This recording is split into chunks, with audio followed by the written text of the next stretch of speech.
Okay, the Killer Elite would like to welcome you to our, was it 9th episode now? Ninth episode. We're going to do Raw and SmackDown together.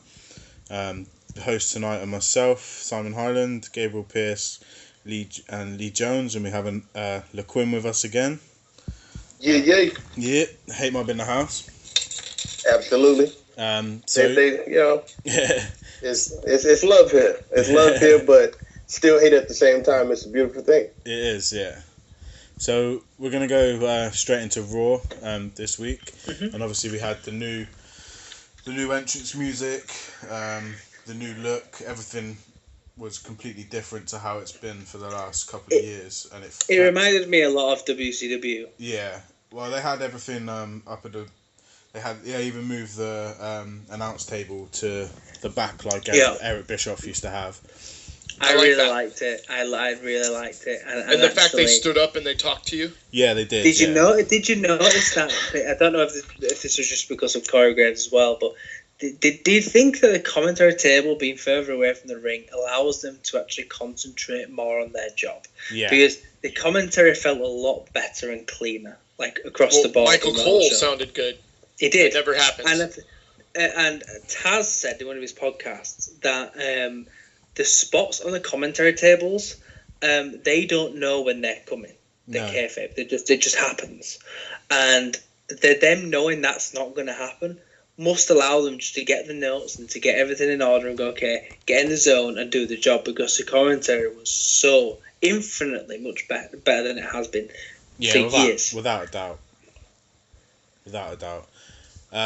So we had obviously Stephanie and Foley come out to set up the new edition of Raw. They had all the roster come out onto the stage. And then they had the announcement about the Universal title there, because they've had 1,000. After seeing that picture, I'm stoked. Yeah. The belt look. 1,209 episodes on Raw. There's always been a heavyweight champion. So. Thank you, Roman Reigns. I love that. Oh, I love that comment. Yeah. When Stephanie said you're not a good bad guy, you're not a bad guy, you're just a loser. Yeah, that was awesome. He liked it. I was like, Stephanie, you're my hero. Yeah. But yeah, I mean, then they announced the intergalactic champion of the entire universe. Which was, I mean, at first I hated the name, but it's really grown on me now. It's grown on me too, and the fact that the Universal Championship was something down in Puerto Rico.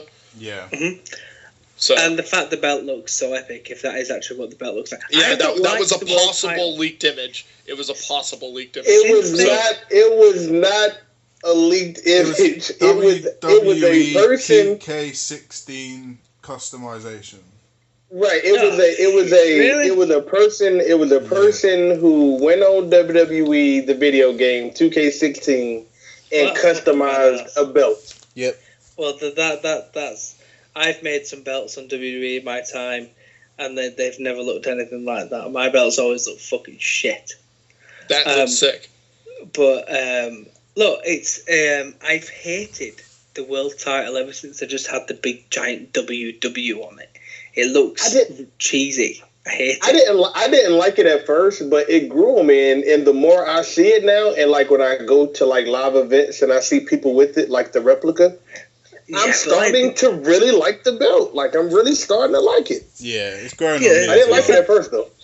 No, it just doesn't look like a very legit... Like, back in the Attitude Era belt, and the belt before that was the Eagle, they were awesome world titles, but the big giant WW is there. Y'all gonna hate me, man. I like the spinner belt. Oh, man, I do hate you. What? And then the fact when Edge took over and he had the R on it, that was freaking gnarly, dude. Yeah, I dug the spinner belt. I actually bought that belt because I like that belt. Oh, you fucking guys, honestly. Hey, we're a pro. Don't get too sensitive. Don't get too sensitive. Yeah, don't cry, please. Don't go to the admin. Please don't go to the admin and be like, these guys we are the admins. Right. He is an admin, that's what I mean. Please don't go to the admin. How dare you have an opinion to me, you bastard. Like, I like how you said fucking Americans. That's funny as hell.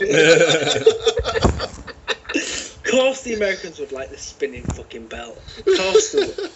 I wasn't a fan either, to be honest. Jesus. It grew on me. I wasn't a fan at the start. I didn't like the spinner US belt. That's the one I didn't like. I liked the spinner WWE title. Yeah. Okay, so then they had the announcement of that they were going to have two fatal 4-way matches.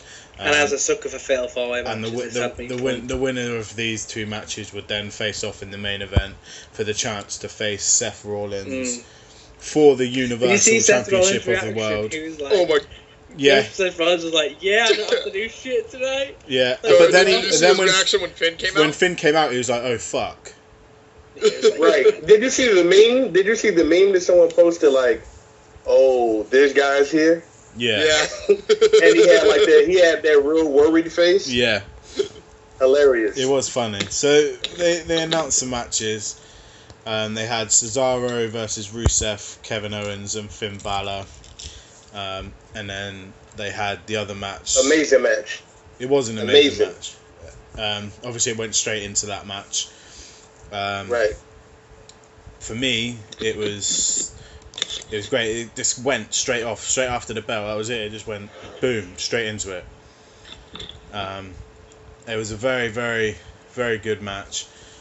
The ending was great. I loved. He obviously hit Owens with the sling blade. He kicks him into the both of them into the turnbuckle. Then he hits Owens with the sling blade. Then he does his drop kick into the ropes with Rusev, and then the coup de grace, which I'm telling you now, man, that fucking coup de grace has got to hurt you. Seriously. It has to hurt. I wish he did something else. Yeah, it's he'll break his leg one day. It's a lot of impact. He's got the 1916 or whatever it is? Yeah, 1916, but he never beats anybody with that move. That drop kick though, I mean that's vicious. And anyone says, "Oh, these little guys don't have power," just watch that fucking drop kick. Mate, what the one he does to Rusev, he sends him flying. That's what I mean, because he picks up so much speed, he gets so much power into that drop kick. It's brutal. Like, anyone that says little guys don't have power, just watch that move. Yep. Yeah, he sends him literally flying on his feet. This match was a spot fest again. It was great. I liked it. Very, very, very good match. But those guys have all got good chemistry. Like, I loved it. I loved it when Rusev and Owens were just working together, and he was like, Rusev and Owens were trying to teach Rusev moves. Yeah, like, that was quality. You go do this. You go do that. Yeah, that was awesome. And when Rusev went to go pin him, and Owens went, "Dude, I'm right here." Yeah. What are you doing? Standing me. It was quality. Obviously Finn picked up the win, which I thought it was a good match. I gave it instantly once he got the win. Yeah, we knew it was going to be Seth and Balor. Yeah, like there was no way they were going to do a Roman and Seth again. Like no, but I thought they might have given Sami Zayn the win. Yeah, I was thinking that too. I was hoping for that, but I'm also pro Sami. So yeah. Well, also that gives WWE too much credit. Yeah, it does. I would have loved to have seen Finn and Sami in the main event. That would have been so amazing. It would have been, cause really going into that match, you don't know who would have won. No, you don't. I mean, going into the match with Finn at the main event, like I just knew for sure that Roman was going to win, but it's with him and Sami, it would have been like, who's going to win? We have no idea. Yeah, it would. It still worked out in the long run. It still worked out in the long run. Yeah, definitely. And then moving on, we had the next match. The next match we had Nia Jax versus some indie girl that The squash match, yeah. Why? Listen, you know what? I like the squash matches. But why not? I like squash matches too. But why not? They used to do this back in the day. Yeah, but why not put her in the ring with Alicia Fox? Because you know what? Listen, local talent. When do they get a chance to be on Raw? But it's not a chance. It's just you're there and you get the shit kicked out of you. Listen, I'd fucking pay to have Nia Jax beat me up. That's because you fancy her. Well, yeah. Have you seen her ass? That's a big booty. Hey, so my thing is this: squash matches make sense to me. They're great. If you have squash matches, you are not using talent that you're supposed to be booking in more prominent roles as utility talent. That term utility talent never was a thing. It was never a thing until the Attitude Era. Yeah. I have Dave on in my head now screaming, "Oh, my brother, testify." You have to think, Edge, Christian, the Hardy Boys, these guys was local talents that they were bringing in to fight people. Yeah. And look what they turned into. So, do you remember when the job to Kane, when Kane was doing his rampages? The job to Kane, both of them.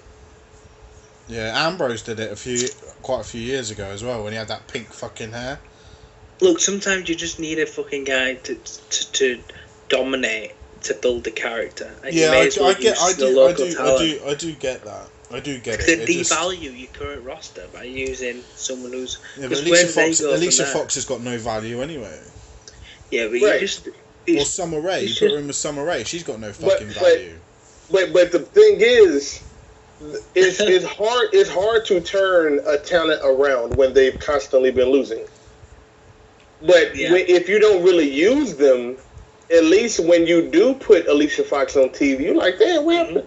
I ain't seen her forever. She could just come out and win a match. Yeah, and be like, damn, I forgot. And it's like, you're not jobbing your own board talent in matches. Like, you know what I'm saying? Like, you're getting the people over, just like if she was fighting Alicia Fox. But let's be honest, Alicia Fox fighting Nia Jax technically is the same as this no-name fighting Nia Jax. But the difference is you can use Alicia Fox later on in a more prominent role. You can put her in a pay-per-view match against Nia Jax and give it more meaning as being an ex-Divas champion.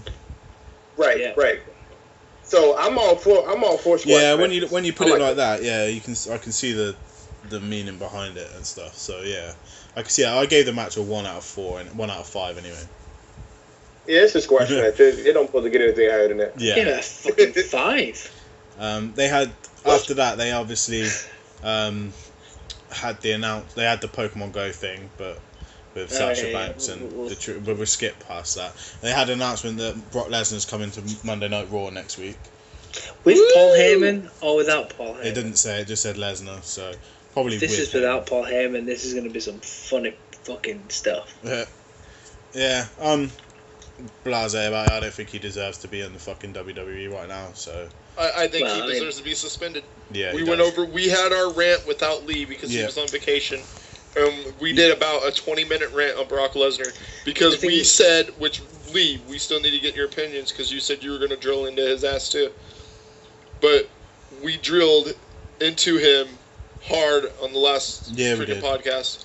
So he deserves to be suspended. He does. And the fact that the UFC aren't taking any action on him either. Yep. Well, it makes a mockery of it because you look at John Jones, and he's getting fucking action taken against him for the same fucking thing. Literally the same fucking drug.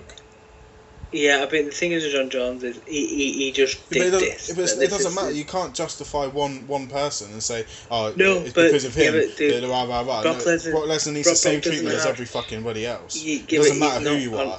You do drugs. That's the end of it. Brock doesn't have a contract. It doesn't matter. It doesn't matter. He's still under the same rules.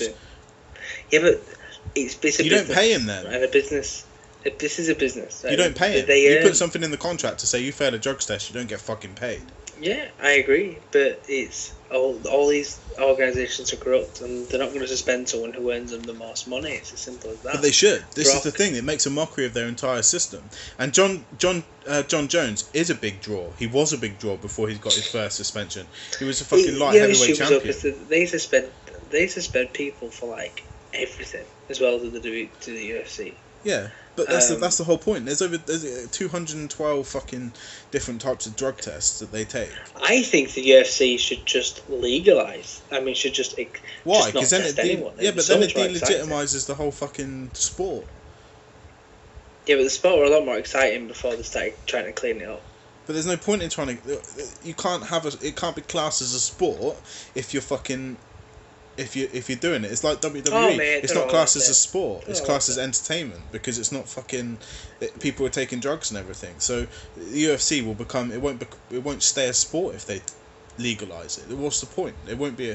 It's no competitiveness in it because you'll have someone that isn't taking and someone that is still, and someone that is will always 9 times out of 10 will always fucking win. Only about 5 years ago, every single. This is why all the most exciting fighters have all retired now because they can't take gear anymore. Well, no, because Lesnar was clean 5 years ago, and we spoke about this the other day, Lee, when we spoke, that obviously Lesnar's we came up with a reason, not an excuse, why Lesnar has been tested now and not 5 years ago. One, the drugs tests are more conclusive now than they were 5-6 years ago. Well, and two, Brock Lesnar's nearly 40. He needs to repair his body, and we said that the fact that he had diverticulitis. He needed to repair his body back to how it was before. The point we was kind of making was, look, when you get to mid-30s, or even early 30s, once you hit 30, your natural testosterone starts to decrease. Brock being such a big guy at 34, probably not such a big deal. But once it's 38, once your natural testosterone starts to decrease and get lower, as a byproduct of that, your strength and size is going to decrease as well. So Brock's going to be incapable of maintaining the size and strength naturally. It's just impossible. So he has been natural his whole life because he's never failed a fucking test. Over 18 years, he was competing in sports which were all regulated by tests for performance enhancers, and he never failed a single one. And he never failed a single USADA test in his entire UFC run, and never failed a wellness policy. But once you get to 38 years old, following whatever it's called, diverticulitis, yeah. Once you get to 38, you cannot fight Mother Nature. You can't fight time.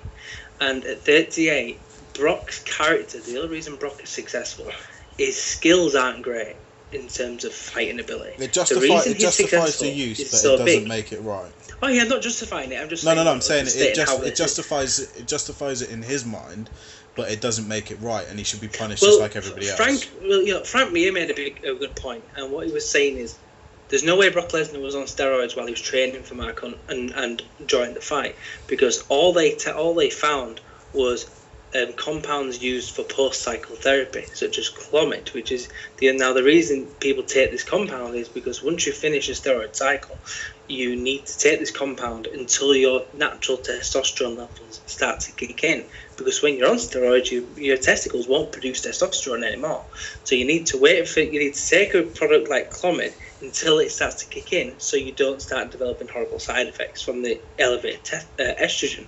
So what that means is, this is really, really bad for the WWE, because this means that Brock was on steroids in the WWE. Yeah, but there's been a thing that's came out the last couple of days where part-timers aren't tested on the wellness policy. Yeah, he was. So this is a good outcome for Brock and a bad one for the WWE. It means he came off of steroids when he decided to fight again, which kind of paints him in a nicer picture than he did before. But it makes the WWE look terrible. Yeah. Because it's like, well, you didn't test him. You couldn't have done, because you clearly, if you look at the time frames, steroids stay in your system, most of them, 2 to 4 months. Okay, so, and the post-cycle therapy stays in your system probably about 10 to 14 weeks. So the fact that the USADA test never found a single steroid in his system, that means he stopped taking them after WrestleMania. But that still doesn't mean that still gives him an advantage in the fight. Well, yeah, because if he had never been on them, then he would have been smaller and weaker than he was in the fight. Exactly. So I mean, Mark Hunt wasn't on them at any point in his life. No. I mean, look at but this is the thing. You can see the difference, and it makes a mockery of the WWE. Look, the thing is, it's like all wrestlers. Let me say, all wrestlers have been on gear because wrestling.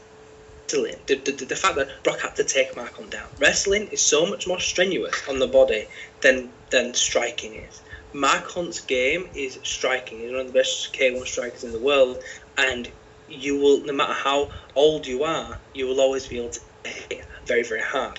In fact, in boxers, it's speed that goes first, and this is why the heavy hitters manage to compete at a pro level a much longer time frame than speedy guys do.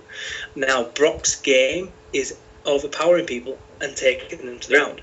Now, if his test starts to get lower, his testosterone production gets lower, he gets weaker, and he loses his explosiveness he's had his whole life. Yeah, but it still doesn't make it right. Oh, no, it's not an excuse, it's just a reason. Yeah. Brock was in this for one fight, he's in $2.5 million. He's not going to have to lose any of his purse. The only way Mark Hunt's going to get a penny of this is if he volunteers the purse, and he ain't going to do that. But yeah, Brock's 30 years old, he's not young. Like I said to you, Simon, there's a lot of people who, when they get to this age, it's like, say you've trained your whole life, say you're an athlete, and you've been, Chael Sonnen went through the same thing, say you've trained your whole life, and you've had naturally, and you get to nearly 40, and then your results you've worked so hard for start to fall away and disappear because of Mother Nature, because of time. It's your test levels get lower, you suddenly start going backwards. So what people do is they go on testosterone replacement therapy. So say a normal human like me, you, Gabe, we will produce at our age groups about 80 milligrams a week. Yeah. Of testosterone. So you train all your life and you get the results based on that. But then you get to 40 years old and you're suddenly producing 30 milligrams a week rather than 80. And your body starts going backwards. You're getting weaker, you're getting slower, your timing's off, you're not as explosive as you used to be. For someone like Brock, whose entire game is based on smothering people and explosive power, if you lose that, you're getting knocked the fuck out. Yeah. So it's probably a case of where, if I don't do this, I'm fucking going to get knocked out by because I won't be able to take him to fly. We spoke about that, and obviously it doesn't make anything right. No matter what reasons are there, it doesn't make it right. But we're going to move on from that, and next we had the Jericho, Sheamus, Zayn and Reigns match, which wasn't as good as the first Fatal 4-Way, but it was still pretty good nonetheless. Yeah, it wasn't as good. It was still good, though. It was still pretty good. Sheamus looked like a beast in that match. Sheamus has always been good. But finally, he's relevant again, it seems like. Yeah, I think he needs to be that. That's how he was when he first came in, and that's what we maybe Balor will take him under his wing with them both being Irish. Maybe. Well, I mean, they could do that with Balor, Sheamus, and Becky Lynch. Oh well, she's on a different show, but well, let's see where you're going though. You know what I'm saying? Have something like the straight edge, but with Irish people. Yeah. Yeah, well, I mean, it's pretty obvious that Finn Balor's going to join up with Gallows and Anderson and form the Balor Club. Sheamus could be part of that. Maybe not. No. Maybe not. I don't think he have the personality to fit in with the club. No. He wouldn't do well taking orders. That's the thing. But the match itself was reasonably good match. Went on for quite a while. We got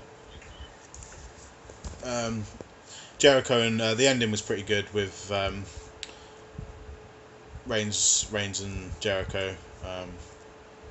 Obviously went for the hit the code breaker for near fall, and then Jericho went for the spear, which obviously set up Roman Reigns to hit the spear and take the win. It was a pretty good match. Wasn't as great as the first one. They had the perfect person lose in this match because Jericho is there to put over talent now. Yeah. So if Zayn had took the fall, it would have made the win over Owens irrelevant, and Sheamus taking the fall wouldn't have made sense for any part of it. So you gotta love Jericho. Yeah, but the thing with Jericho is he'll take a fall, and then that's that. He can go on to the next thing, and no one bats an eyelid about it. So right. He's kind of what Michaels was before he retired. Yeah, because Michaels was putting people over like last Morrison, 5 years. And like Morrison and The Miz and. It broke my heart when Michaels was doing it though. Yeah. Well, you know what though? Like I understood what he was doing because Michaels is a person who his name transcends whatever is going on in the company. Yeah. He doesn't need a championship. He doesn't need to really even win matches because you're going to look at it like, oh man, he beat Shawn Michaels. That person instantly have credit. Yeah. When you beat Shawn Michaels. Definitely. So it's the same with Jericho. He's 6-time world champion, 9-time Intercontinental champion. Jericho's so good on the mic, though. Isn't yeah. He? I feel like more people should adopt that mentality instead of you know constantly burying talent. I feel like Triple H was one of those people who constantly did that. Definitely. And never really put anybody over. Definitely. Because he still wanted to be in the limelight. Like you was already a made man already. Yeah, for sure. You don't need a championship.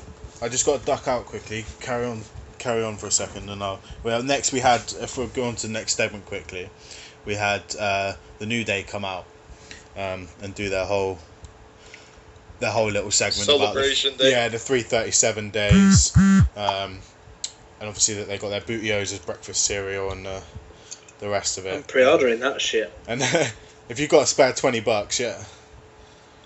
Oh, I have, mate. I'm pre-ordering. No, so they're gonna be releasing the cereal in stores. So like Target, I believe, is gonna be one of the stores in the U.S. that's gonna be carrying the cereal.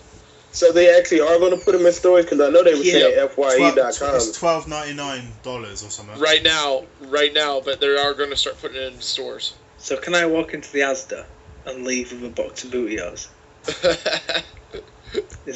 That would just be amazing. That would be awesome. I might buy 3 boxes just cause. Well, I mean, think of it. WWE's had figures on boxes before with John Cena with the Fruity Pebbles, multiple people on the Wheaties box. But see, this isn't a box of cereal that's featuring someone. This is their WWE actual creation. cereal. Yeah. Yeah, this is their actual cereal. This isn't Fruity Pebbles featuring John Cena or, you know what I'm saying, Hulk Hogan on a Wheaties box. This is Booty-O's. This is a New Day cereal. They make cereal. sure you ain't booty. Right. So what do you think, guys? Longest reigning tag team champs in history. I like it. It's great. I mean, who else would be more deserving than the New Day? I mean, the tag division is only just recently started getting its sort of momentum back. They good for the New Day. They deserve it. I mean, they had a horrible time at first when they first established themselves, but yeah. Well, because they had an identity crisis. It was supposed to be like a black wrestlers being oppressed type thing, kind of like a Nation of Domination scenario, and then they realized that wasn't going to get over quick. Yeah. I didn't think that they took their time to get over, and when they did, it was great. Yeah. Once it was New Day sucks, when people say New Day sucks, I thought that was it, because typically a chant doesn't go away. Yeah. I thought, okay, this ain't going to work, because usually when a crowd pick up on something like this, it just becomes fun to do it. But then everyone realised that didn't suck and they were awesome, and it passed. But they were lucky then. That could have been the end. They are extremely marketable, and it would have been very, very stupid if WWE had split them up just yet. Yeah. It definitely would have been a dumb idea. On the topic of tag teams, have they said yet if there's new tag team championships coming to? No, not yet. No, they didn't even address champion tag teams at all on SmackDown or women's title. It's like because they announced the cruiserweight division, but they've not announced a title, and they've not said if there's a women's title on the other show. I mean, there has to be, right? You would figure. Otherwise, what's the point? If you're a cruiserweight, what the fuck are you fighting for if there's no title? This is true. You know, I hope it's like a cup situation. I hope it's like a cup situation. Yeah, that would work. You know what I'm saying? Yeah. I hope it's more. I hope it's more of like kind of like in Japan where they have like the Junior Cup kind of thing. Like I hope that's more of the thing instead of a title. Yeah. Yeah, that's just my opinion though. I mean, why the fuck is Kalisto on SmackDown? Why did we get? when I say we, I'm speaking on behalf of Raw because SmackDown is shit. Yeah. Why give us Sin Cara over Kalisto? It was the dumbest thing because SmackDown they could have put together. SmackDown needs stars as well. Yeah, I think SmackDown's gonna do something with Kalisto. Like what? Like along the Rey Mysterio type things. Yeah. Would he not be better in the Cruiserweight division? No, I don't think so. Because there's some Cruiserweights that transcend past the Cruiserweight division. Yeah. That'd be like doesn't Finn Balor deserve to be in the Cruiserweight division? No. Nothing more? No. Yeah. Shut up, Lee. Yeah, but I wouldn't put Kalisto. Kalisto isn't. Don't Kalisto is fucking one of the most talented people on the roster. Dude, Kalisto is one of the greatest talents they have right now. Listen, just because the guy beat Ryback. Right? Fuck Ryback. Kalisto is talented, mate. Yeah, but he's not Finn Balor. Yeah, but he is. He's good. He is. Just because he's not as well known doesn't mean Balor he's not as Mexico, talented. dude. He's not Finn Balor, guys. Cut it out. Mexico? Come on, dude. I said he's not Finn Balor, guys. Just because he's not He's as put on more 5-star matches because in the past 2 years than anybody on the roster. Yeah. Oh, how many 5-star matches did Kalisto have? Did I miss them? Yeah, I've missed these too. You guys obviously you did. Yeah. Because y'all guys put are on nothing but shows, dude. Yeah. Y'all guys are being very, very generous, and that is so sweet of you guys to do that. I think you two have clearly enjoyed Power Rangers a lot as kids. Yeah. And you look at the story and remind you of I draw the line. So what, you're saying people with masks can't wrestle? No, I'm not saying. Don't turn this into a racist against Mexico masked wrestlers thing. Listen, fuck you. Right? Kalisto is talented, man. How is it I say Kalisto isn't? What is it because he's 5'5"? No, it's because he's not Finn Balor. You mentioned him in the same sentence as Finn Balor. I said he's just because he's not as well known as Rey Finn Balor. Mysterio wasn't Shelton Benjamin back in the day. Yeah, well, you know, newsflash, I didn't fucking like Rey either. Hold on, wait. You talking about Ray WCW Ray or Ray WWE Ray? I liked WWE Ray. I liked her in WCW Ray. I didn't like him in WWE. Okay, I'm about to say Ray in WCW was amazing. Yeah. Yeah, dude, even WWE he was amazing though. He was, yeah. Look, Kalisto. There's not many little guys. There's not many little guys ever in wrestling that could legitimately have beaten Batista. Yeah. Ray did it. And not because he was small and it played the David and Goliath story. I like Kalisto.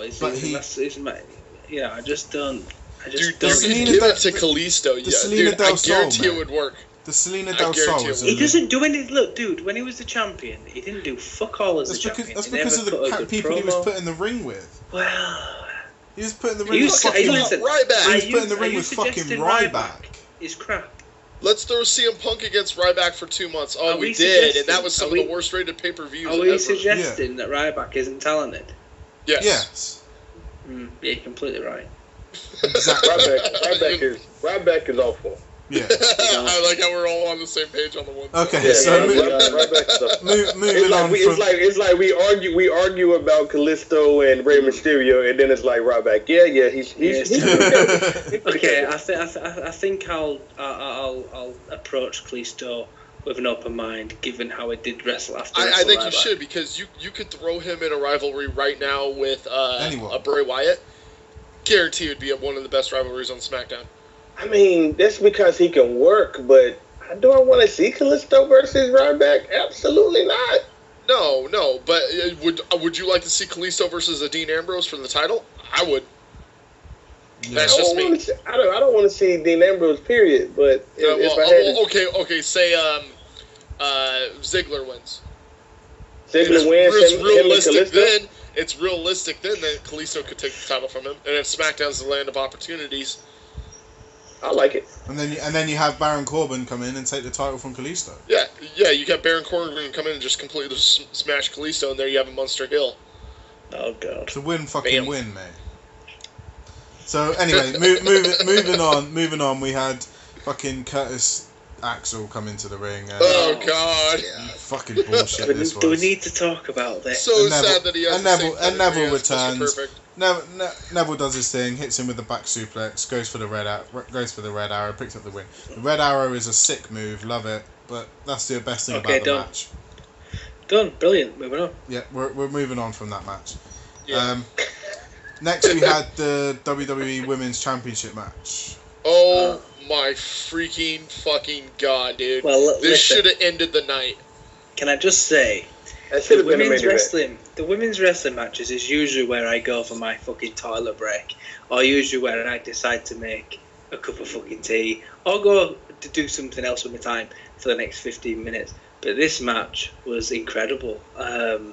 So refreshing, and I think it was more incredible just because the standard of women's wrestling has been quite bad lately. I like Natalia a lot. I loved Sasha Banks' respect for Eddie Guerrero when she picked up the title and she threw it at Dana Brooke and it was so played funny. that she hit him. That was what about the moonsault though, awesome that Charlotte did? Yeah, that moonsault was great. Now you know how big of a Bayley fan that I am. Yeah. Right? It's been on the record. Yeah. When Bayley came out at Battleground, I reacted that same way when Sasha Banks did the tribute to Eddie with the live cheat steal situation. Yeah. I popped so loud because I was a huge Eddie Guerrero fan too. Dude. And it was like, that was how he won his last match. Yeah. Yep. And for her to pour that out, I went nuts. Yeah. I went nuts. Well, Eddie Guerrero is her hero, isn't he? So he is literally my favorite wrestler of all time. It goes him 1, Edge 2. Those are my 2 favorite wrestlers of all time. And seeing her do the Eddie stuff it brings goosebumps, man. Like the hair on my skin starts to stand up. Like it's awesome. Yeah. Right. Now, a lot of people were saying that this match was the best women's match for a long time, but I still don't think it was better than Sasha Bayley Brooklyn. Well, in WWE. Not WWE, yeah, I agree. This is probably one of the best matches in the last 15 years. Yeah, I agree with that, but it's not the best match that Sasha's been in. No. And both Sasha Bayley matches were better.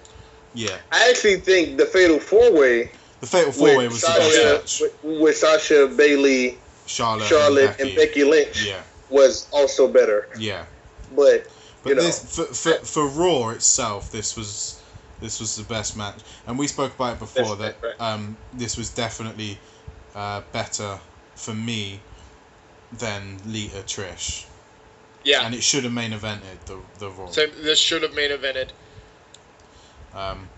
But yeah, and obviously they had the interview afterwards, and this is what I was getting at in Battleground, where you could see the look on her face and the passion that she's got for the industry, and like she was saying, like, this has been my dream since she was a 10-year-old girl, and it legitimately has. It's not something that she just picked up in her teenage years because she looked good.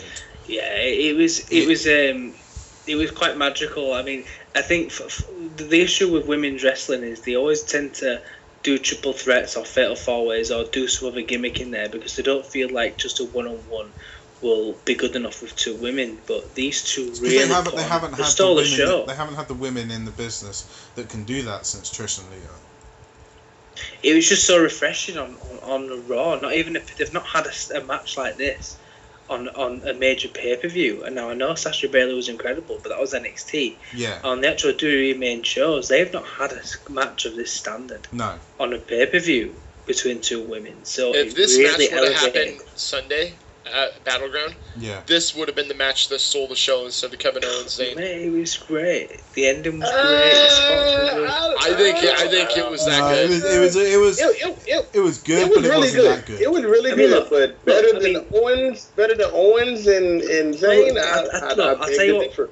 I was more emotionally invested in it. When was the last time on Raw? I won't say SmackDown because SmackDown for years has just been like the Raw recap show.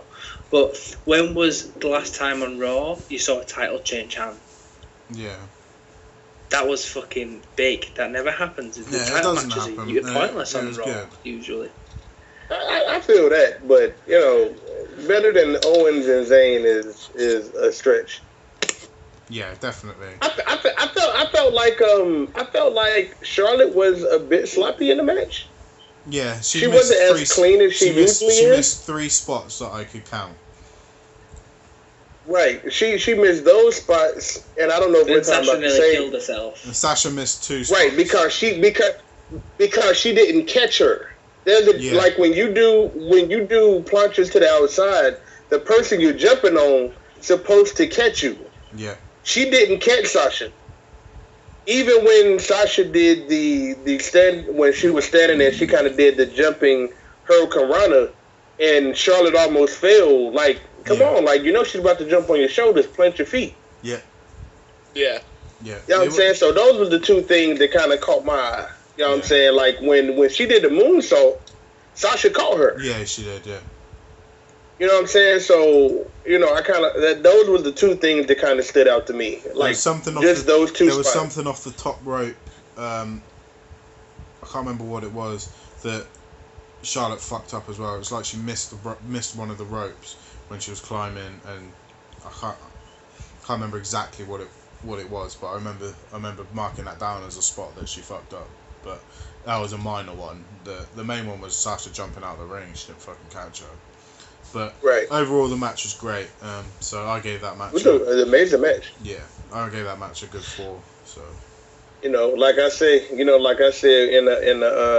we was talking about Battleground. Even a botch, you still can have a 5-star match with a botch. Definitely, yeah. You can when you have a decent match, you can look past the botches.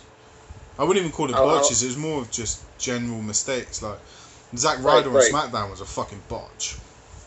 But we'll talk about that in a minute. But moving on from the women's match, which is great. We've got a new women's champion now, so that's good. Major. And I feel like they should have saved that for SummerSlam, but it's just my opinion. Yeah, but then same here. But then Charlotte would beat Nikki's reign. Oh yeah. Oh, would she? Yeah, I think by 2 days, or a day or 2 days or something. So fucking what? She's better than Nikki. Yeah, but Nikki's Cena's bitch, so. And she's been there forever. Yeah. Yeah, she's been taking Cena's cock, man. She has to keep I was just about to say, the only thing that makes sense is not because she earned it, not because she's been there. It's because she's sitting on Cena's face. Yeah, she's sitting on Cena's face, man. That gives you all kinds. Hey, we all would like her to sit on our face. This is true. Absolutely. Oh yeah. Then we had the squash match with this little dude. Oh, I loved it. This was amazing. This little dude. This little like dude. Fucking, this little dude with no jaw. This guy was absolutely. He had no jaw. He had no chin. He looked like Franklin the Turtle. Head. He looked like Franklin the Turtle. Yeah, he did. He had an offspring tattoo. Dude, he had an offspring tattoo. I feel like he was a cancer patient that would use me. Simon, what did I say to you, Simon? Yeah, you did. You said it looked like he was using his last Make-A-Wish wish to have a match on Monday Night Raw. Against Braun Strowman. I want to have a match on Monday Night Raw. I don't care who it's against, but I want, it's my dying wish. I want it to happen. It was like it literally just come off chemo. Right, and then it's like he got an interview before the match.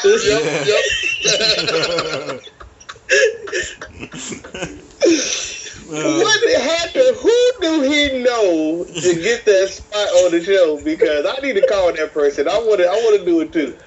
So you have this guy who's maybe 5'9", like about I've had shits that weigh more than 65 pounds. He's Vince's illegitimate son. I've had shits bigger than this guy. Out comes this gigantic Viking-looking motherfucker. Yeah, dude, he did something with his hair too, and his music as well. Yeah, it looked like it was in a braid, kind of like Michaels used to do back in the day. Dude, did you see the bit where Braun walks up to him and he's like cowering in the corner? It's fucking priceless TV. So much fun to watch that bit. Yeah, but you ended up sort of it invested you in the match more than a normal squash match should, and it was good. I fucking loved that whole bit. The reverse chokeslam was quality. Brian's like, why would you get in the ring with Braun Strowman? He didn't know he was getting in the ring with Braun Strowman, I just really wanted to be on Raw. I didn't know it was against Braun Strowman, but if I can somehow get the upset, it's like, dude, no, you're not getting no fucking upset. Yeah. My son, who's 5, has a bigger jawline. Like, are you serious? Yeah. The guy looks like he came straight out of chemo. Yeah, he does. My missus could kick his ass. Like, my nana could kick his ass. And my nana's dead. Yeah. So it was a funny spot. You could tell Strowman was just gonna kill him. But most people in the crowd could have kicked his ass. Yeah. It was Michael Cole would have fucked him up. This is how bad he was. It was the most horrendous looking jobber I have ever seen. How the hell? Where they found him from? I have no idea. Right, moving on from the fucking turtle jobber.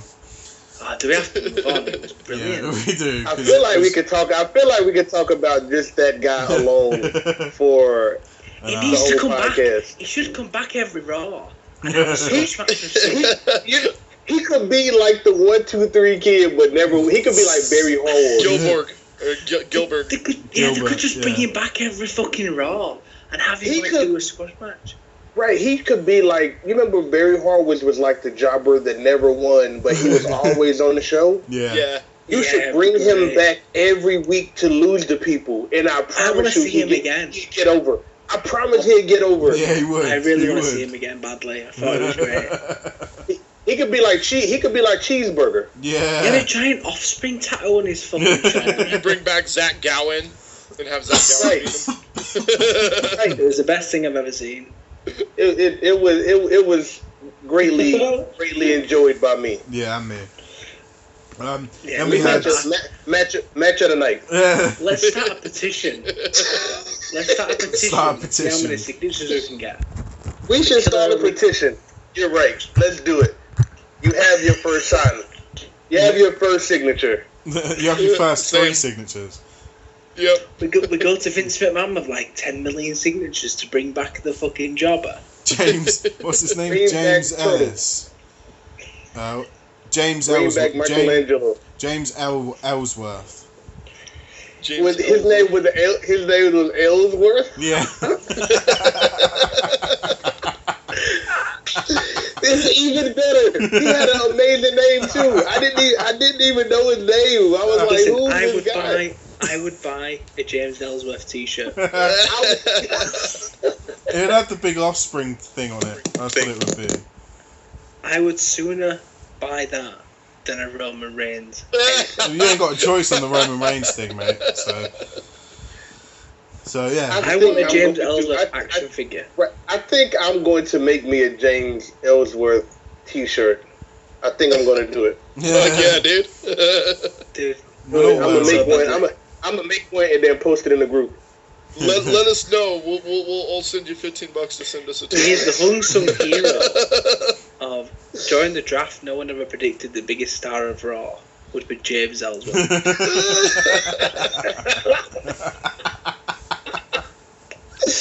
Where's your number 1 pick now, Seth? So how can SmackDown possibly top this? Right? How? You have no one on the roster better than James Ellsworth. He's Slater, baby. Oh, fucking That's awesome. That's all. It is awesome. Legend. Okay, so we move on to Enzo and Cass coming out, and Enzo, ooh baby, I like it raw. So, gosh. Yeah, Enzo came out, did his thing. But he likes it raw. We gathered that.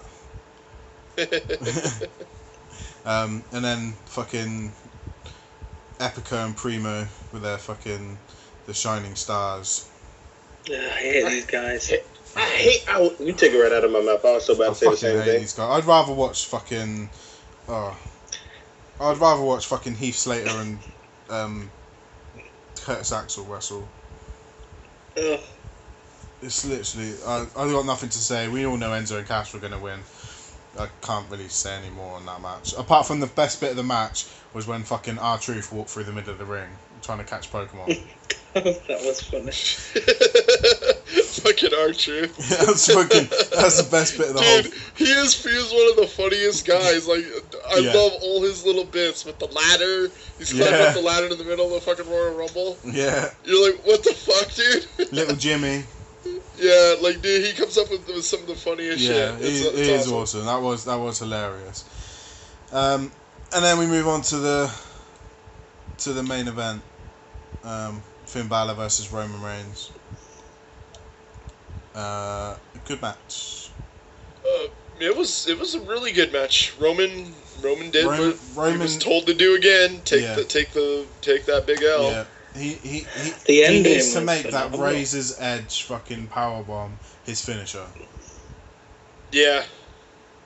The fucking big sit down one. Yeah, the big fucking Razor's Edge sit down powerbomb. He needs to make that his finisher. Fuck the spear. His spear's shit. Is it me, or does it just feel like it takes him forever to set it up? Like Razor's are really smooth. It takes forever. When we saw Rhino's spear, it did show how shit Roman's was. Yeah. Yeah, for real, right? Because Rhino fucking. Rhino only hits you with his shoulder. Yeah, it fucking destroys you it does, when he hits you with a fucking shoulder. Even fucking it's like a battering ram. Edge's spear was quality. Goldberg's was pretty good. Even Batista's is better than fucking Roman's. I'm gonna have to say Goldberg's had the best spear. Yeah, I got. Well, between him and Rhino. Yeah. But I hate Goldberg too. So, you know. Yeah. But yeah, it was a good solid match, and yeah, Reigns took some big spots again. Finn took a lot of big spots in the match, and then he got the win. So great picture, by the way. Lee. Wait, I've zoomed in. I'm gonna send you another one. This is fucking brilliant. Sorry, we're getting interrupted by this James Ellsworth guy again. Hey, why was I doing the same thing? I was doing the same thing.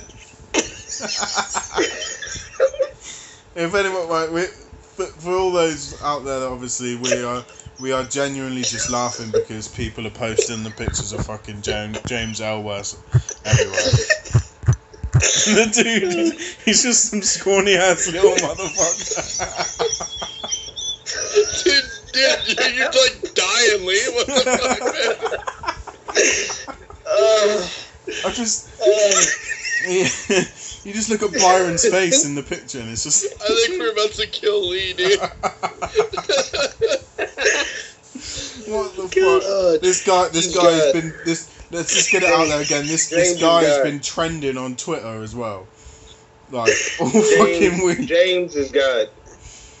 Apparently his indie bookings have gone through the roof. Hey, I'd book him on my promotion just to take a spot from a big fat guy. Right. I would absolutely book him as the world champion. He would be the world champion of our company. It's believable over in TNA. Right. That guy, man. He would be the world champion of my show, and I would have the highest attendance rate in all of indie wrestling. Lee's like dying over in the corner. Like. we've lost Lee to laughter. Yo, you gotta see the picture I'm about to post, Lee. No, don't post anymore. We need to... You can't fucking deal with this.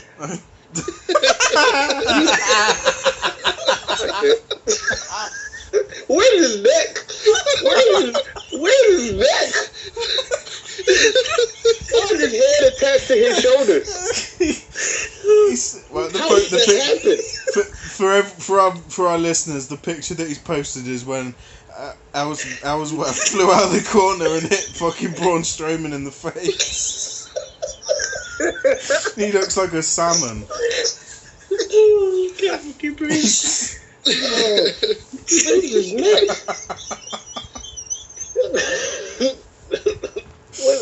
Where's is this man? Oh my God, he was a champion. What? Was he? Where? He was a champion. Where? I'm gonna post it. Hold on. Oh man. Hospital porters for us. What a legend. Oh. What a legend. He was a fucking champion, dude. He was a double title holder. He has 2 belts. He has 2 belts. Who did he steal them from? That is so awesome. What promotion is this? Who did he steal them from? They instantly have a fan. Oh my God. He has 2 belts. That is awesome. Who did he steal them from? Look at the size of them. They're the size of him. They're bigger than his head. Jesus Christ.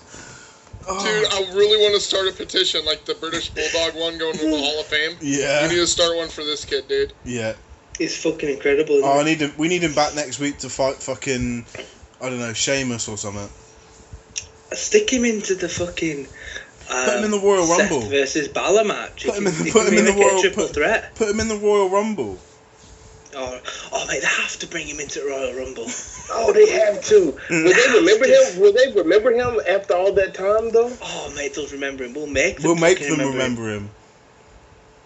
That's the best one yet. You know what? That's the waves goodbye. I'm gonna start posting his pictures on Instagram and tagging WWE in it. Yeah, do it. Lee, do you see the other picture that I just posted?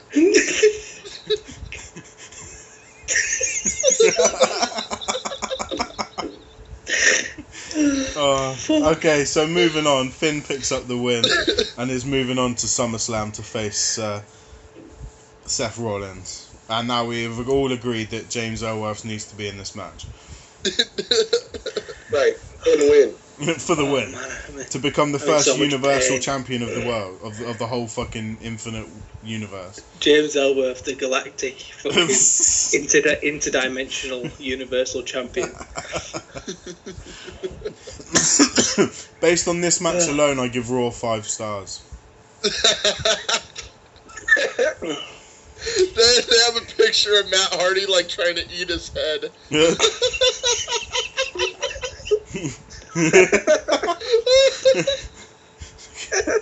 Oh my God. Oh, this kid has to be like something special, dude. He keeps getting brought over to like TNA, WWE, like. Everyone wants him. He's the hottest fucking free agent in the world. Hottest free agent in the world. Oh, fucking hell. Okay, so I think we all can agree that Raw is 5 stars based on James Ellsworth. Absolutely. Cool. So, yeah, I think SmackDown definitely, Raw definitely hit the ground running with their Raw this week. Best Raw in fucking years. Yeah, I can't remember a Raw which. When was the last time we fucking laughed for 20 minutes about this Raw? Was I ranked this Raw like a 5, dude. Like, yeah, definitely. Well, what do you guys rate this? I give it a 5. So many moments that were just. I definitely give it a 5. Yeah, it was an amazing. amazing. 5 the moment James Ellsworth turned up. Yeah, for sure. I agree. So. Moving on to SmackDown, and the opening segment for me was cheesy as fuck. I hated it. Yeah. Yeah, it didn't. Okay, so I'm very opinionated about this SmackDown. I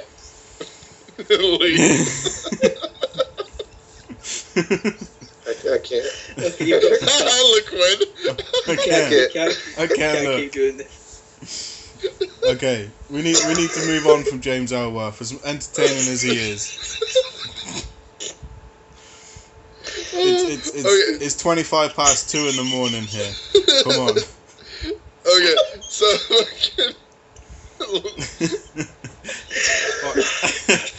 we'll just take Lee out of the equation for this bit, right? The opening, the opening segment was cheesy as fuck. They came out, said that it was all about the new era, fresh opportunities, etc., etc. I love the intro to SmackDown, by the way. The new intro. Oh, by the way, the Raw intro. Yeah, the Raw intro Holy was crap. awesome.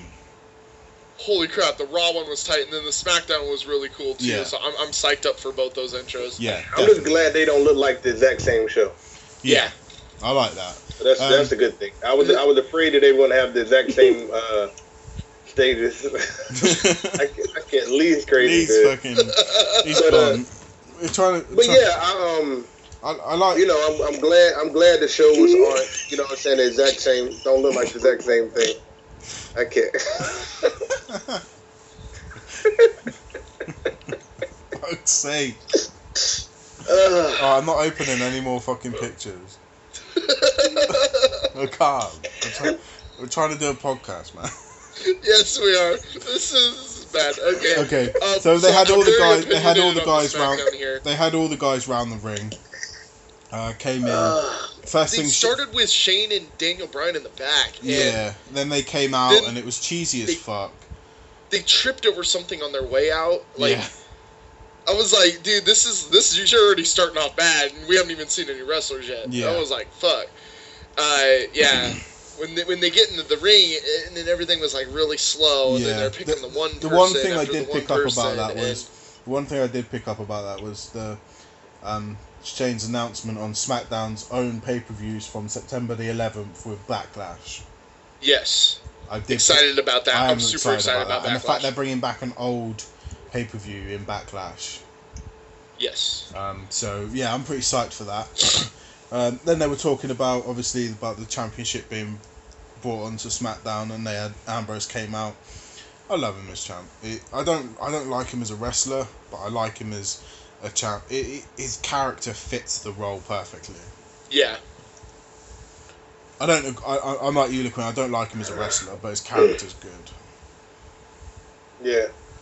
So yeah, then they announced that there's going to be a 6-pack challenge, which made I thought it was going to be some sort of new fucking match, but no, it just ended up being a fucking free for all fucking 6-man match.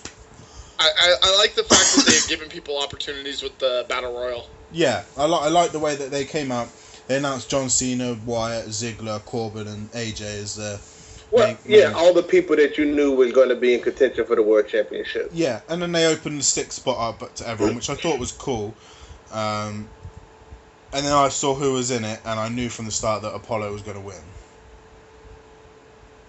Right, because I called Apollo when they said it was a battle royal. I was like, Apollo going to win this. Yeah. There's no one else to even fit that spot besides Apollo. No, you could have put Kane in there just to make it, but it wouldn't have made sense. Or Del Rio, but it wouldn't have made sense. Like, I was thinking Del Rio was going to get the win. I wouldn't have been surprised if Del Rio would have did it, but I'm no. What is he, a 4-time? Totally against it. Was he a 4-time world champ? 5? Right. somewhere around there, but I don't. Anybody but Del Rio or Kane. Yeah. I'd have been fine with. Look at his fucking chin. I can't. I can't. Simon, you're looking at them and everything again? It's because it's just come up on my screen. I'm not gonna watch the screen now. We need to move on. It was a solid. It was a solid start, but it wasn't as good as Raw. No, yeah, definitely not. It felt unnatural. Yeah, it did feel unnatural. It felt like they was trying maybe a little too hard as well. I don't feel like they tried hard enough. They were trying to be too different. Well, too different. They were still doing fucking post-match interviews, weren't they? Which pissed me off. Yeah, but they did that anyway. No. I mean, Raw started and they was doing post-match interviews, which was quite new. And then they was doing it on SmackDown as well, and it was like, well, now you're just doing the same thing. Yeah. Like, why? I suppose, but they made it like you get new opportunities and stuff like that. Yeah, with the roster that they've got, there's no one else that you could expect. Oh, did you notice the new camera on SmackDown? Yeah. So, like, instead of like having continuous shots, they had like mostly one shot, just like one camera, like a camera's moving down the ring. Yeah, it was good. I did like that. The Battle Royale itself was pretty average for me. I didn't rate it up there with anything special. And JBL fucked up because he called Kalisto Sin Cara. Yeah, I heard that.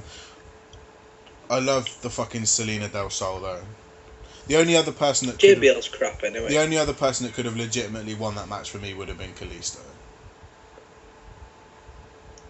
Other than Apollo. No. Yeah, that's what I was hoping for, was Kalisto take that win. Mate, that Selena Del Sol is fucking unreal. It's a legit finish. It's really good. It's not just legit. It's the technique involved to hit that perfectly every time is ridiculous. Do you mean did it through the ladder? Yeah, exactly. That was over the top of the ladder. That was insane. Yeah.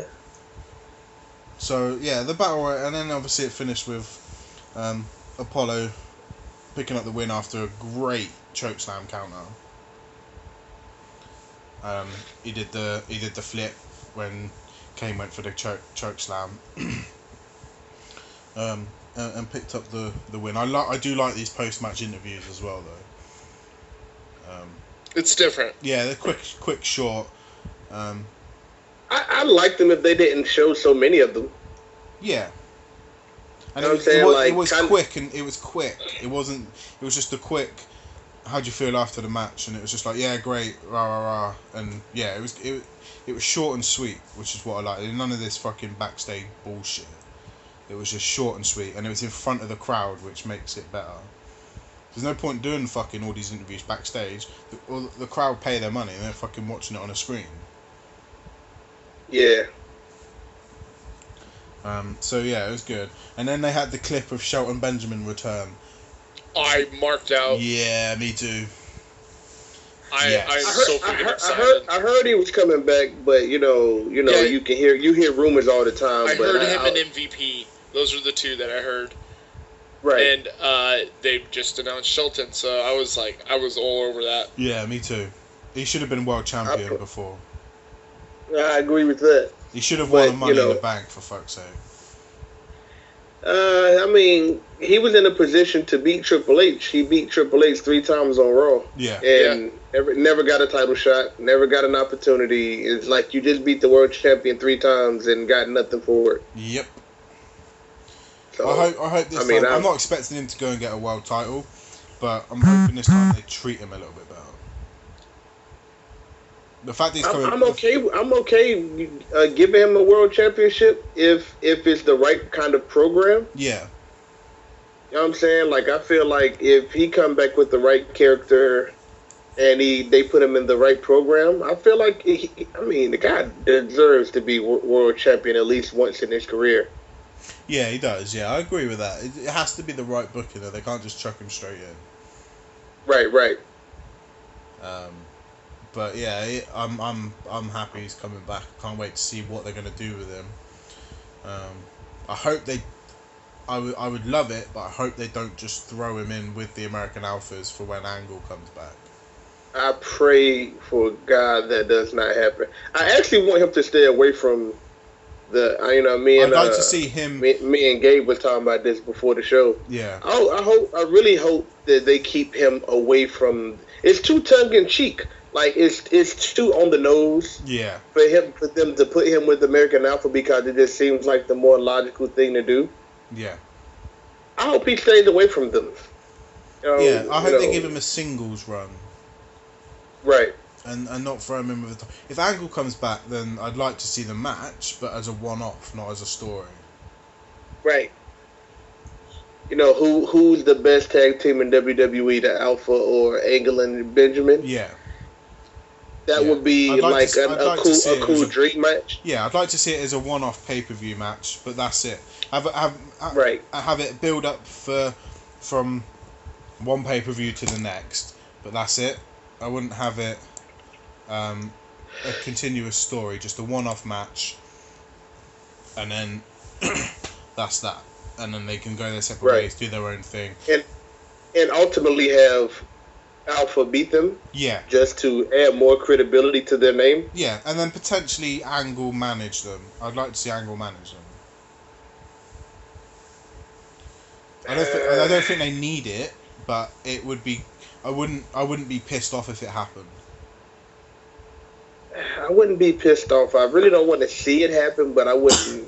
necessarily hate it neither. No, I wouldn't hate it, and it wouldn't be a terrible thing, but I'd rather it didn't happen. But if it did, it wouldn't bother me too much. I would be okay with it if it did happen, but I don't want it to happen.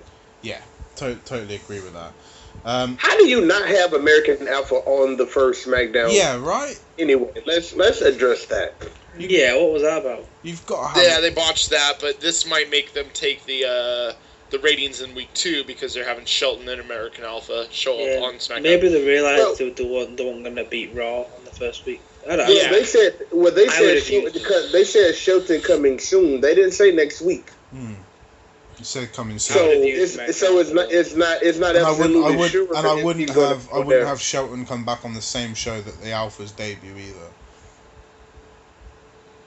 It'd be too much. It'd be too much of a cliche. There's no reason why you wouldn't use them on the first show. It's the opening show. I don't get it. You've got the best tag team potentially. Even if you just put them in a squash match with the Hype Bros. Surely James Ellsworth has brothers. They should have double booked him. They just flew him out to the next city and teamed him with someone else and had them fight American Alpha with his fucking mother or his dad or something. His dad was probably his uncle as well. his younger brother. Yeah. Todd Ellsworth. The Ellsworth brothers. Forget the Wyatt family, ladies and gentlemen. The Ellsworth family. The Ellsworth brothers are here to stay. Yeah. So next we had a little clip of Ziggler renewing himself, saying how he's not going to pass up this opportunity, and it was at this point I realised that he's going to win. No, I still wasn't sold he was going to win. I did because he went first. His promo went first. And that's what sold it for me. And the fact they only showed 3 promos, they didn't show loads of them. No, they showed 4. Did they? I only got Baron Corbin, Bray Wyatt, and AJ Styles. I missed the AJ one. Yeah, they did. Yeah, the backstage. Beat up John Cena. But yeah, it was alright. And then we had... I hate those sort of backstage, black screen behind them just talking. It seems so scripted. Yeah. But we had Becky versus Natty, Mark 16. Oh, this was awful. I don't even want to talk about this match. The best thing about this match... Why did we get this match again 2 days later? In the first match was a snooze fest. If they're going to have the match again, you have Natty beat Becky again. You don't have it the other way around. The thing is, we were just talking about American Alpha, and it's like, why would you have this? Yeah, over the Alphas. Not have them. Yeah, totally. What a waste of a spot! It's a 2-hour show. You're losing an hour. If I really had my way, you would have got American Alpha versus whoever. It doesn't matter because it would have been a good match. Yeah. Put Eva Marie in a match because she gets so much heat. She gets so much heat. So it doesn't matter who she's fighting. Yeah. They're going to love the other person just because of Eva Marie. She's more of a porn star than she is a fucking wrestler. Yeah, it makes sense though, man. But it doesn't matter. They hate her so much. So ultimately, for someone that you don't know if you're supposed to... For the people who don't watch NXT... have her keep winning too and get her all that heat for keep winning in a cheap way and just keep building heat off her. And they dropped the ball with that show. Yeah. Right. So it's like, you could have put Eva Marie on there just for genuine heat alone. Yeah. You should have had the Alpha on there fight, the Hype Bros or the Vaughn Villains or, you know what I'm saying? Somebody. They could have fought the Usos, man. They could have fought more. So many options, and then you leave them off the show altogether, and you have all the girls come out that you drafted but don't wrestle. Fucking Natalia, Jesus. But the best thing about this match was when JBL said, "Is she having a fit?" when she was dancing, and the other big thing about the match wasn't a 2-minute fucking thing. It was a decent length of a match, which is nice for women's wrestling.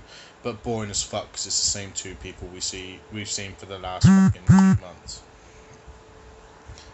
wrestle each other. So Yeah, it was Right. it was shit. It was dumb. And then then in a 2-hour show you somehow squeeze a Miz TV on your debut show of SmackDown. No fucking alphas again. Right, like it's ridiculous. Yeah. Although the Miz TV was probably like the highlight of SmackDown because it ran the smoothest. But we missed out the women's post match interview. Oh yeah, all the women coming Alexa Bliss came out scripted as fuck. Looking super sexy. Yeah, she's hot as fuck. Naomi came out. Yeah, then Carmella, and then what the fuck was that with Eva Marie? Literally. With that long entrance that she had. It's like the Vaudevillains. With all that bullshit, man. Hey, I love the Vaudevillains. But what the fuck? Seriously, she's the most dog-ass fucking women's wrestler I've ever seen in my life. WWE wants her to be something, though. But she can't be something other than a porn. Yeah, I hate her because she's shit. Right, but either way, like, a reaction or no reaction, WWE sees that as opportunity, and they're not utilizing that opportunity. They're not. They could utilize it a lot. You have the person who gets the most heat in the entire company, even more than Roman. Show? She gets more than Roman.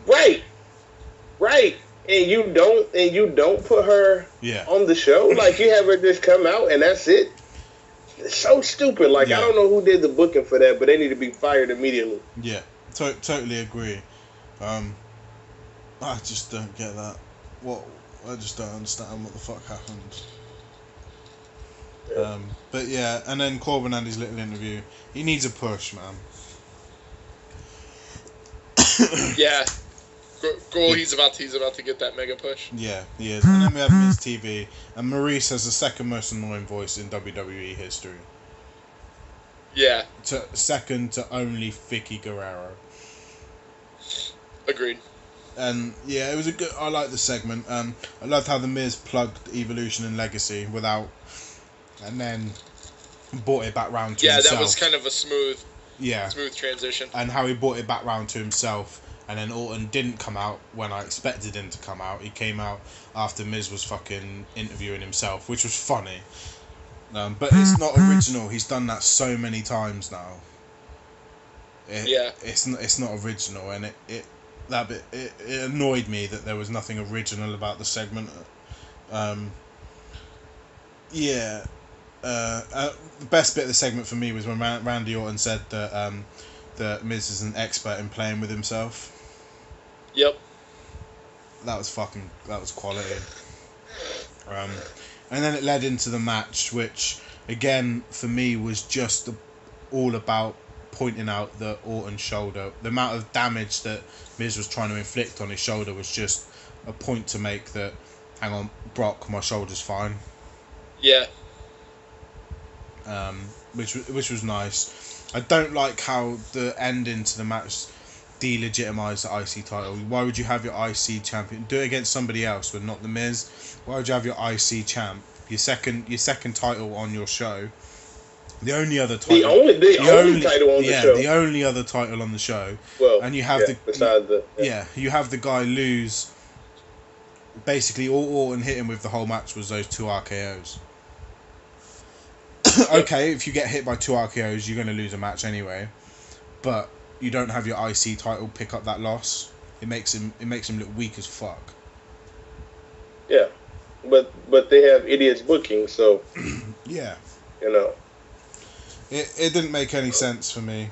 I'm curious at who put this show together. Like, who had the control? The old Raw writers. Yeah, right. that's what's happened. Raw have got all these new creative writers in, and they've given all the shit to SmackDown. Yeah, there was. Is that what happened? I think so. It has to be something like that between the two shows. Like they've clearly made Raw the flagship. Obviously, they were going to do that anyway. But they all this talk about them making SmackDown great and all the rest of it. Bullshit. Unless they can pull it round next week. And I don't know if unless they're going to do a weekly thing. Raw wins 1 week, SmackDown wins the next week. Just based on Raw wins 1 week, SmackDown wins the next week. SmackDown made horrendous decisions. Yeah, they did. It was awful decision. And then they had a little Alphas promo. Bigging up there. Show us the promo of Alpha, but don't put them on the show. Well, yeah, it was pointless because obviously they're already there. Yeah, what the fuck do they need a promo for? Put them in a goddamn match. The funniest bit of the night was fucking Heath Slater, and I love this. I love this angle they're gonna do with him now. You can clearly see they're gonna do this. It'll show up on Raw next week and do pretty much the same thing. I can see the fans getting behind this, you know. And the way he was speaking about about Nexus, and all the other groups that he's been in, was actually, you look at his resume and he's not actually done that bad for himself. Well, yeah, especially for him to be the joke of the show. Like, yeah, he's actually done some pretty decent things to be the joke of the show. He's a 3-time tag champ. Right, and he's been in Nexus. He was in the Core. The Core, yeah. Yeah, he was in Core. Yeah, he was in the Core. Then he had his one-man band. 3-man band. He had the 3MB. 3-man band. Yeah. Social Outcast. Social Outcast. Like he, you know, he was doing the thing with the Legends at one point that was really good. Yeah. So I mean, he's done okay for himself. Yeah, for someone who's not not overly talented, he's doing all right, and I can see this angle working.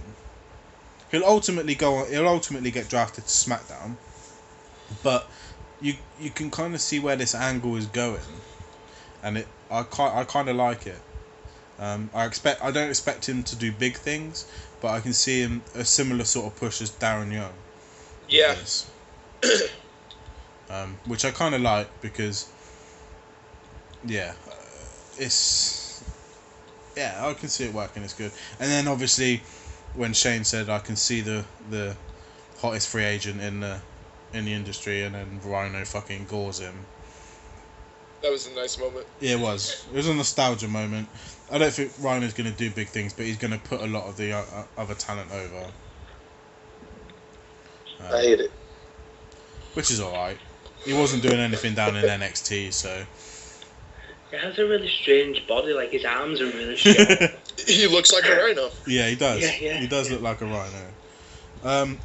And then we moved Everything on. okay, Lee? Yeah. He's stopped laughing now, yeah. What the fuck? The fuck? Man. What? No, that was my wife. Oh, okay. My bad. Did you just show her the James Ellsworth?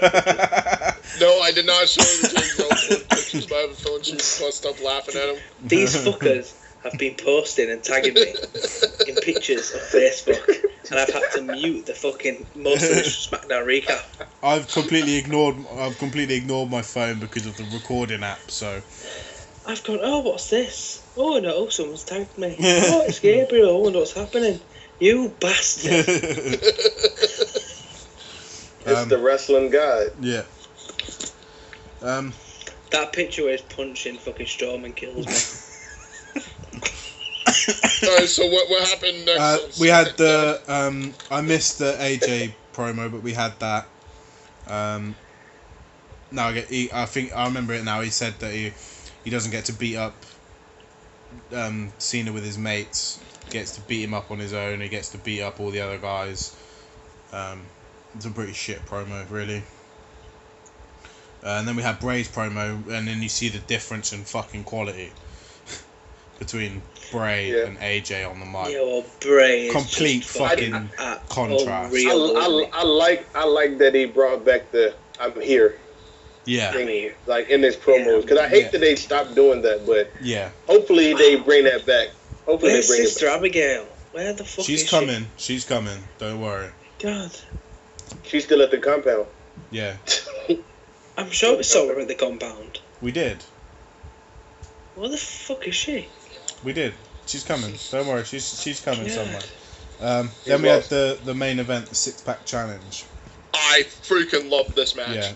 I'm telling you now. I was a bit disappointed. I'm gonna skip through all the fucking the middle bit, so we'll talk about that in a minute. But that fucking super kick, AJ sold the shit out of it. Oh mate, it was phenomenal. Even like my missus was like, oh my god. It was perfect, absolutely pinpoint fucking perfect. It took his fucking head off. Yeah, and he sold it like a pro. Well, that's AJ for you though. He can. The whole ending to that match, fucking Cena trying to AA everybody, then the phenomenal forearm and fucking Apollo's move. I can't remember what he calls it. That fucking power bomb that he does. Hang on. Did Gabe just call AJ a jobber? No, I was talking to Tiffany about James Ellsworth. I thought you were saying fucking. He feels. AJ feels like he a was jobber. about to get in your shit. AJ feels does feel like a jobber. I'm gonna say it now, and you can fucking tear my head off. He feels like a fucking jobber right now. Yep. What town are you from, Simon? I'm gonna come give you a slap. I don't get 3 in the morning. It's a long way to come from. It's a long way to come from Yorkshire down to fucking Devon, mate. Road trip to slap Simon. He does feel like a jobber. He's not. He's much better than a jobber. Don't get me wrong. He's fucking one of the most talented wrestlers in the world right now. He's the most talented jobber on the roster. Yeah, but at the moment, he is the most talented jobber. Like, when's he gonna win a fucking match? He beat John Cena. He did. That was one match. He lost a fucking feud to Jericho at Mania, for fuck's sake. Come on, you gotta admit, like he lose a lot. He lost to Roman Reigns. Come on, Everyone lose to Roman Reigns. Finn didn't. I mean, that's James Ellsworth didn't.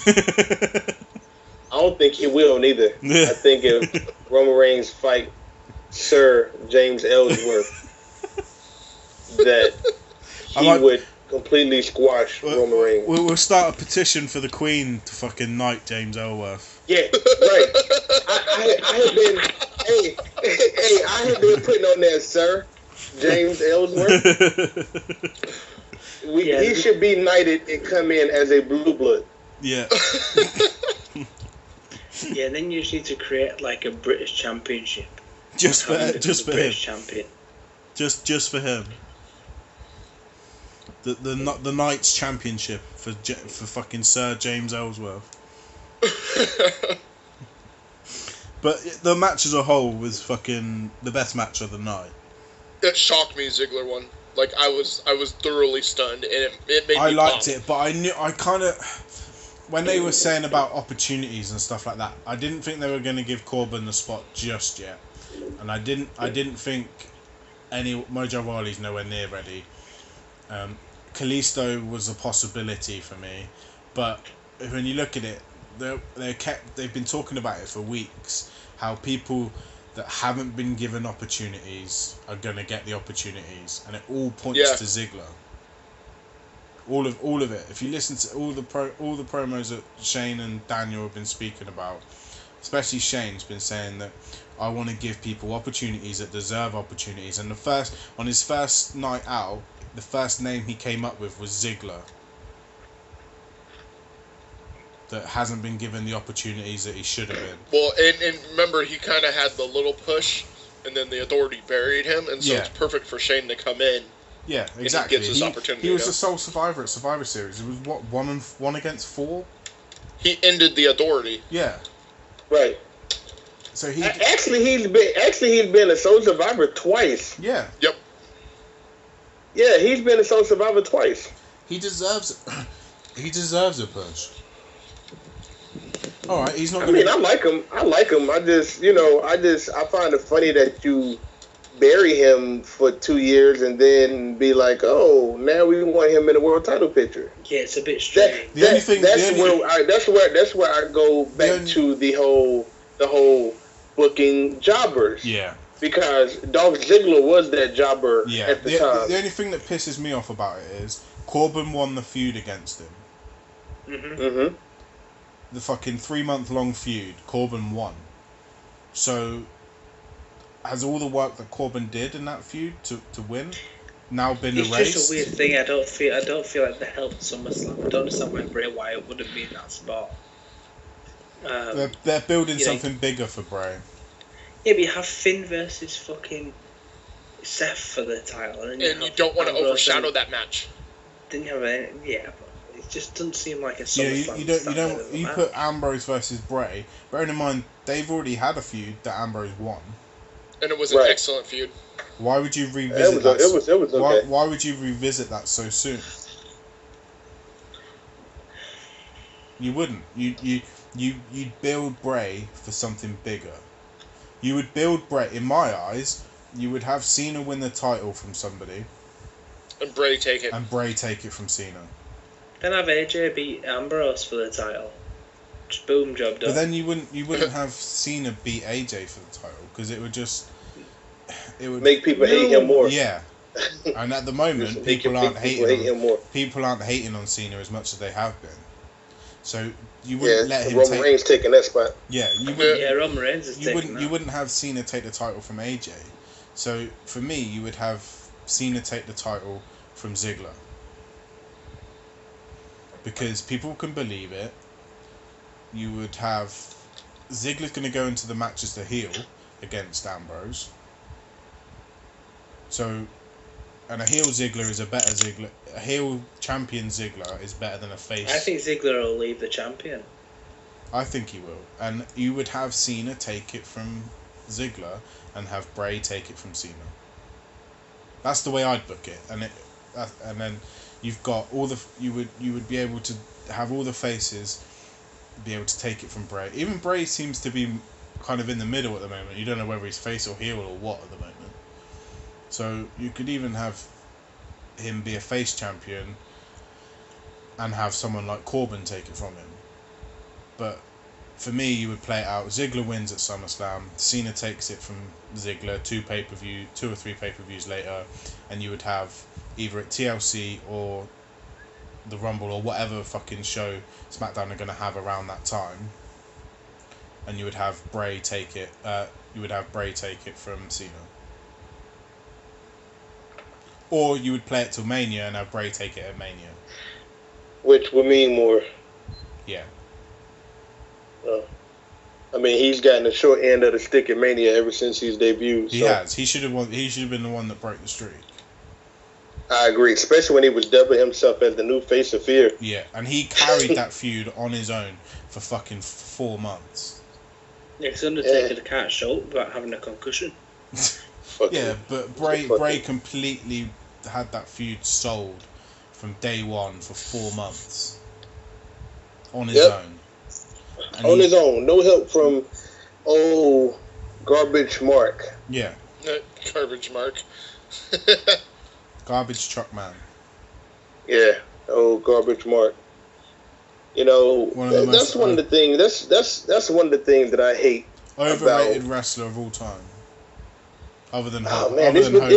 Okay, I'm about to say I think he's like behind Hogan, but they're definitely close. Yeah. As overrated wrestlers of all time. Yeah. So I think we're gonna wrap it up now. And I think we can all agree that Raw won this week. Oh yeah, it was absolutely the whole new level was Raw. Yeah. So what do we rate SmackDown? 3. I'm going 2.5. Yeah, I'd go close to a 2.5. Yeah. I think the only reason I go for a 3. The only reason I go for a 3 is because the main event was pretty good, and the main event was just as good as any match on Raw. Overall, as the whole show of a 2-hour period, I don't think it deserves more than a 2.5, despite how good the main event was. It just wasn't good enough throughout the whole show. No, it wasn't great, but yeah. So that's it for episode 9 of the Rope Talk. Thanks for LeQuinn for coming on again. Absolutely, guys. Welcome anytime, and you like that, don't you? Oh man!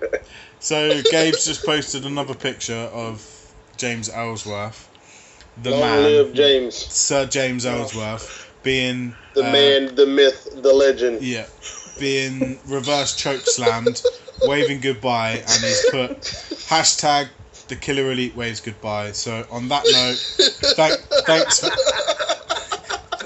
thanks for listening, and tune in again. Cheers, guys.